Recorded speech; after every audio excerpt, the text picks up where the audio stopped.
Baik pemirsa TVR Parlemen dimanapun Anda berada, saat ini pemirsa banyak sekali guru-guru honorer yang kemudian diangkat menjadi guru P3K paruh waktu. Ini menjadi persoalan serius bagi kehadiran negara terkait dengan kesejahteraan guru pemirsa. Nah, terkait hal ini maka perlu ada satu upaya reformasi regulasi agar nantinya ke depan guru-guru honorer bisa lebih sejahtera dengan status yang lebih pasti misalnya, atau mungkin dengan ada kepastian P3K penuh waktu yang diharapkan nanti bisa memberikan satu kepastian kesejahteraan bagi para guru honorer pemirsa. Nah, lantas kemudian seperti apa Komisi 10 DPR memperjuangkan hal ini? Tentu kami sudah bersama dengan anggota Komisi 10 DPR Bapak Nyoman Parta dari fraksi Partai Demokrasi Indonesia Perjuangan Dapil Bali. Bapak, izin Pak, terkait dengan kesejahteraan guru honorer yang sekarang banyak diangkat menjadi guru P3K paruh waktu, Pak, apa yang kemudian menjadi perjuangan DPR supaya ke depan ini bisa lebih sejahtera nantinya, Pak?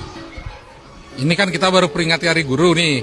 Selamat untuk guru kita, Hari Guru untuk seluruh guru kita di seluruh Nusantara, seluruh Republik, dari kota sampai ke pelosok-pelosok negeri.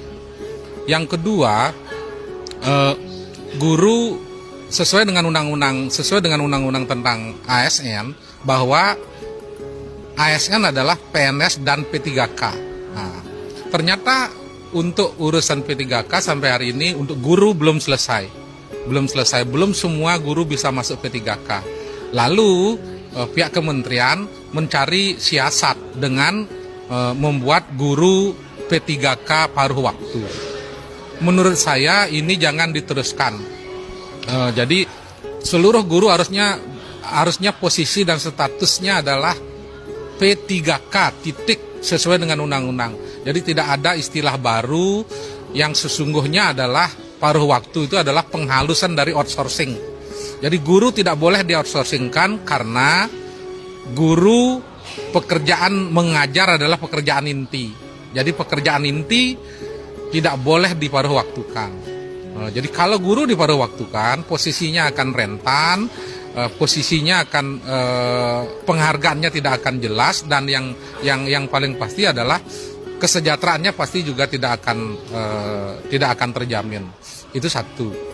Oleh karena itu kembalikan, jangan teruskan mengangkat guru paruh waktu, melainkan pastikan guru itu menjadi P3K titik. Yang kedua, di luar guru P3K dan wacana guru paruh waktu, ternyata di lapangan kita menemukan guru-guru yang bukan honorer, bukan karena tidak memiliki tidak memiliki dapode, tetapi yang bersangkutan secara nyata, secara real ada di kelas dan mengajar 24 jam di kelas. Dan guru-guru seperti ini honorer bukan, karena bukan guru daerah tidak boleh mengangkat honorer, dapode juga tidak punya, sehingga guru ini benar-benar memprihatinkan. Guru ini mendapatkan gaji, mendapatkan kompensasi 500.000. 400.000, 600.000, ada yang diambil dari komite, ada yang diambil dari sewa kantin, karena tidak boleh dimasukkan tidak boleh diberikan lewat dana BOS. Pak, ini kan persoalan anggaran tentunya, dan kita tahu bahwa anggaran daerah sangat terbatas. Mungkin itu satu alasan ada istilah P3K paruh waktu, Pak. Nah, kemudian bagaimana memastikan daerah-daerah kita itu punya fiskal yang kuat, Pak, agar ke depan visi Bapak bisa terpenuhi gitu? Kalau P3K itu gajinya dari DAU. P3K, rencana P3K paruh waktu yang sedang proses ini pun gajinya dari DAU, dari pusat. Mungkin di daerah memberikan semacam dana tunjangan perbaikan penghasilan. Tetapi yang prinsipnya adalah gaji pokoknya berasal dari pusat. Jadi bukan dari daerah. Sehingga tentang kewenangan rencana paruh waktu pun dari pusat, bukan dari daerah. Jadi guru itu seharusnya disentralisir lewat ketentuan yang dibangun oleh pusat. Jadi itu yang menurut saya. Nah, untuk ke depan, karena guru itu tugasnya mengajar, pendidikan kita harus merata di seluruh Republik, ya pendapatan guru memang harus full dari pusat. Kalau toh daerah memberikan afirmatif lewat bentuk tunjangan perbaikan penghasilan.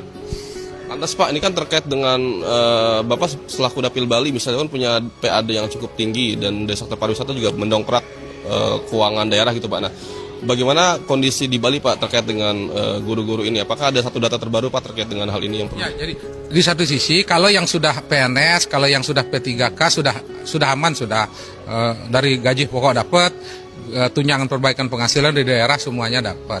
Yang tidak jelas itu adalah yang rencana paruh waktu. Itu yang tidak jelas. Yang kedua yang tidak jelas adalah yang bukan honorer, tidak memiliki dapode, tetapi ada di kelas mengajar. Ini yang sama sekali tidak jelas, dan ini terjadi bukan hanya di Bali, tapi terjadi di seluruh Republik. Dan ini yang harus segera diselesaikan. Menurut saya, angkat mereka semuanya menjadi P3K, titik. Pak Nyoman, terima kasih Pak atas waktunya Pak telah berbincang dengan kami.